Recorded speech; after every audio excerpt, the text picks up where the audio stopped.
నిన్న ఉదయం 9 గంటల ప్రాంతంలో థాయిలాండ్లో ఘోర ప్రమాదం, హృదయ విదారకమైన ప్రమాదం జరిగింది.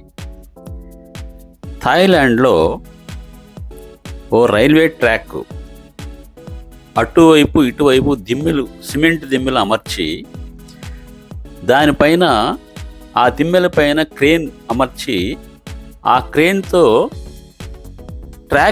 రైల్వే ట్రాక్కి అవసరమైన కరెంటు తీగలు, కరెంటు స్తంభాలు అమర్చే పనులు చేస్తూ ఉన్నారు.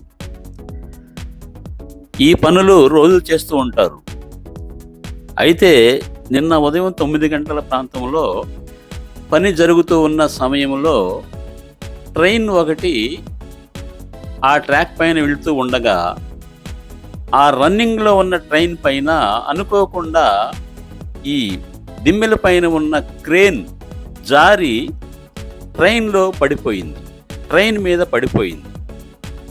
అప్పుడు ట్రైన్ బోగీలు పట్టాలు తప్పి అటు ఇటు చిందరవందరగా పడిపోయాయి. క్రేన్ కూడా దాని మీద పడి దొర్లి యువతల పడింది. 32 మంది చనిపోయారు, 66 మందికి గాయాలైనాయి, ఇంకా అనేక మందికి గాయాలైనాయి. ఈ సంఘటన చూసిన వాళ్ళు పెద్ద శబ్దాలు రావడంతో చుట్టుపక్కల వాళ్ళంతా అక్కడ చేరుకున్నారు. అయితే ఈ హృదయ విదారకమైన ఈ సంఘటన చూసి అనేక మంది భయభ్రాంతులయ్యి ఎంతో విచారం వ్యక్తం చేశారు.